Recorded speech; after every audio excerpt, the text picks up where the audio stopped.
Is already rolling in to former President Donald Trump appearing at the National Association of Black Journalists in Chicago this morning. Less than an hour ago, a roundtable hosted by 3 journalists wrapped up, and it had a contentious tone from the start. Now that you are asking black supporters to vote for you, why should black voters trust you after you have used language like that? Well, first of all, I don't think I've ever been asked a question in such a horrible manner. First question. You don't even say, hello, how are you? Are you with ABC? Because I think they're a fake news network, a terrible network. The conversation lasted about a half an hour before the Trump campaign ended the discussion. KTVU's Andre Sr., KTVU's Tori Gaines are both at that convention in Chicago. They join us live with more of the reaction from the people inside that hall. And Tori, why don't we start with you? What were your impressions today? Honestly, Frank, it was a very contentious, as you said, situation. It was tense from the start. Rachel Scott came out. She did not hold anything back. She asked a tough question from the beginning, and it was something that really set former President Trump off. He went on a bit of a rant, as he is wont to do, and it was an interesting thing for us to see out in the audience, particularly because we're used to journalists being buttoned up. We are meant to be unbiased. We're meant to share with our communities what we hear, but not necessarily what we feel. And that definitely came into play in the room for sure today. Yeah, it was an incredible scene to watch. I think many of us did not expect it to start that aggressively at the beginning, Frank. When the former president came out to speak to this crowd, you know, the tone of him coming to speak here was to appeal to the black community, an area that he is trying to make inroads in that voting bloc.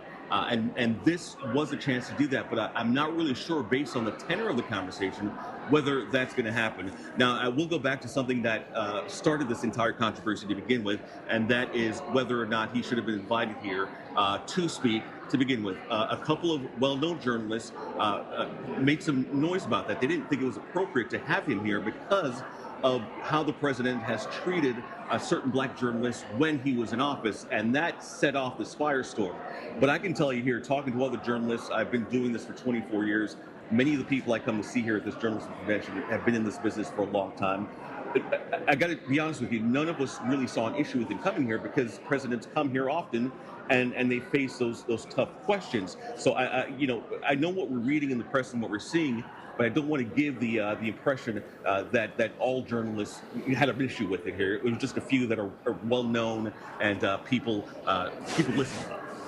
Yes, and you certainly heard reactions in the room, strong reactions from both the small group of Trump supporters that were inside the event, as well as from journalists, which kind of surprised me. As I said, we're used to being buttoned up and not really sharing how we feel. But overall, the biggest part of the group did not have any strong reactions. They had questions, and I think that that's what many of us left this room with, was still, yet again, when it comes to former President Trump, we're left with more questions than answers, because he honestly dodged most of the answers that were, most of the questions that were asked of him up on the stage, particularly by the correspondents that he had a little bit of a spicier time with.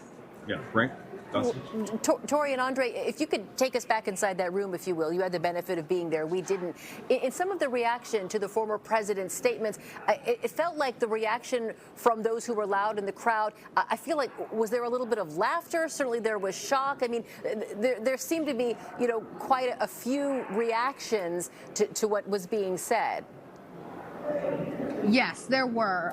For example, when the president was first asked about whether or not he would encourage his fellow Republicans to stop with Kamala Harris is a DE&I hire rhetoric, he pushed back on that. He kind of danced around the question for a minute, ended up saying she could be a DE&I hire, but he's not sure. So when it came to things like that, there are lots of people in the room who have been in this business for years, who have dedicated their lives, sometimes put their safety on the line in order to get this information to their communities. So I think for them to hear someone so flippantly pushing those questions aside and being disrespectful to Rachel Scott, who many of us see as one of our best, members of the NABJ, it was a challenging situation, and they certainly had some little In reaction. terms of substance, Garcia, I'm not sure any of the substance that many of us were looking for really made any inroads today from former President Trump. All right. Well, we'll have to cut the both of you loose. It's the first day of the conference, so you have more work to do there. We appreciate both of you reporting live today. Thank you. Andre.